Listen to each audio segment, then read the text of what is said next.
You know, time was the family farm fed the world. But as rural populations moved to work in the cities, many family farms became threatened. In surviving these challenging times, many a farmer found a new source of income in education, entertainment, and in the curiosity of those who wished to spend a day down on the farm. About 20 years ago, if you said the word agritourism, hardly anyone would know what agritourism was, especially here in Tennessee.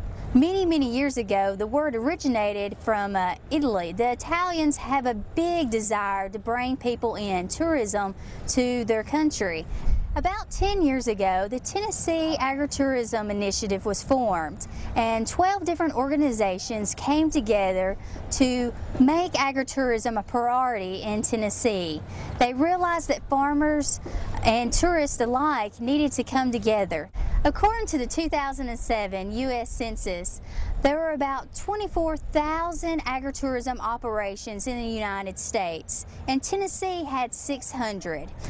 Out of those 600 operations, there are many different agritourism farms in Tennessee, including on-farm bed and breakfasts, on-farm weddings, corn mazes, and even today we have haunted corn mazes, which are fun attractions for the entire family. Agritourism is really about bringing the family together and creating memories. Agritourism operations are destinations, fun places for you to go to. A lot of people are looking for places to go to for vacations, and they want to try to stay in the state of Tennessee because of all the economic turnfall. But now, one good way to stay in Tennessee, have a fun time, make memories with your family, is with agritourism.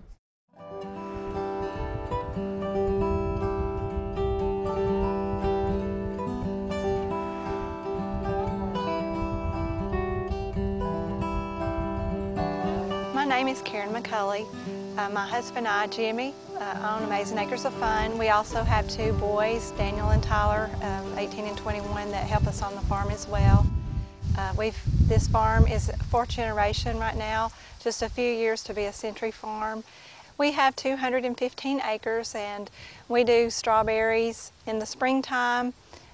April, the last of April, all of May and June is our harvest time on our strawberries. We offer you pick or we pick, and in the fall time we have our fall harvest fun with our pumpkins and corn mazes and all of our other activities. 10 years ago we were struggling with our dairy, and we had gone to a meeting and someone told about a corn maze, and I just thought that sounded like a lot of fun, and the whole idea sounded like it would just be a neat idea. So we worked on it all that summer, and I went to a couple meetings learning about corn mazes, talked to a lot of people, and that was how we got started.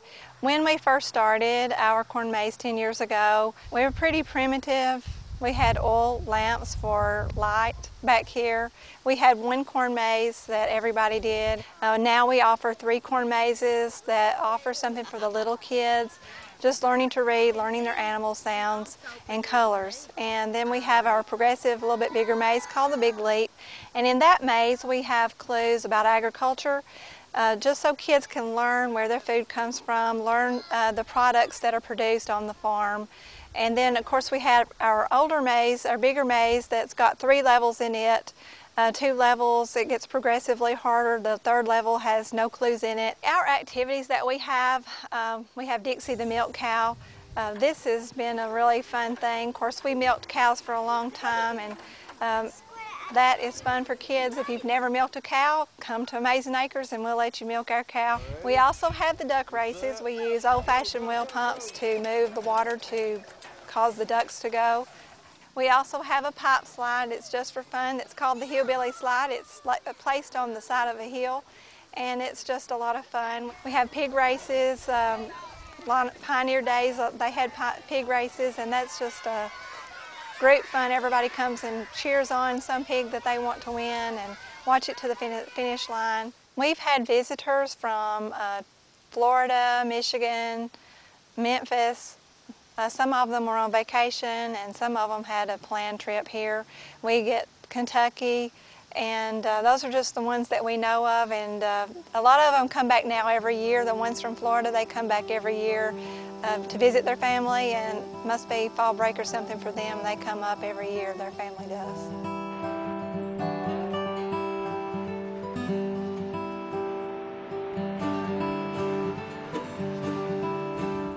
My name is Bo Woods, here at Amazin Acres Corn Maze and Pumpkin Patch in Crossville, Tennessee.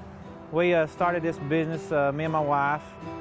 She was the one that had the ideas. She had been tooling with the ideas of corn mazes and seen them on the internet. And both having agriculture backgrounds is how we kind of tied this into our business. She also had a master's in education, and not knowing if she really wanted to teach or not full time, that's when we started our first year of the corn maze.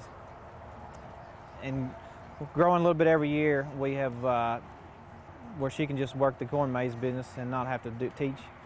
Year one, we pretty much had 6 acres of maize and a pumpkin patch.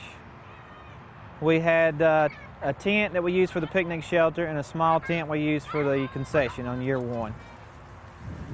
Year 8, we are at 12 acres of maize,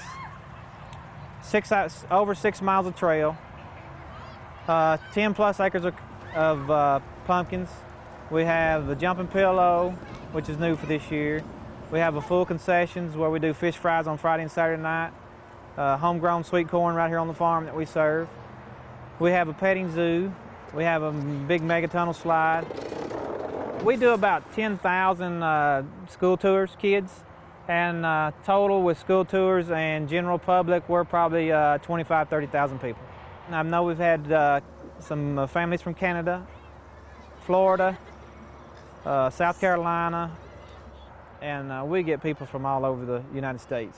The thing I like the best is when the school kids come and you see the smile on their faces carrying their big pumpkin out of here, you know.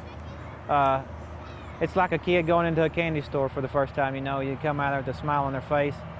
And just educating the kids, you know, that's the thing that I like. You know, most kids, like I say, never even been to a farm, you know, and they come on here and the kids are just, it's all about, teaching the next generation. Not many people realize that agriculture is the #1 industry in the state of Tennessee. The #2 industry is tourism. And when you put those two together, you have a great combination for agritourism. You'll be surprised how many people and kids that come out here that's never even seen a cornfield or a pumpkin patch or livestock on a farm. So the two things that I really like about agritourism is it's helping the family farmer, the hobby farmer, keep their farm, generate some income, and teach all the people that has never been to a farm, how a farm works. Agritourism to us is just an opportunity for us to show our farm, to share our farm with other people, letting them experience a lot of the things that we experience and a lot of older people experienced on the farm growing up, and help them to learn about agriculture and learn where their food comes from and have a good time. Agritourism is not only just helping the farmers, but also the communities. It's bringing in families to communities who want to spend money on their children. When they come into those communities, they'll have to buy gas, they'll have to buy food, and all of this money brings in extra income to the communities. And statistics show that for every $1 spent at an agritourism operation, 35 cents is spent in the community. A man come last year, brought his 18-month-old boy, or just a little boy, and he said that 10 years ago, I guess, he must have come to our maze, and he said of all the school trips that he ever took, this is the only one he remembered, and he wanted to bring his little boy back. So it's little stories like that that keep you going, motivate you, encourage you, and that's what we want to offer here. It's just a place for families to create unforgettable memories.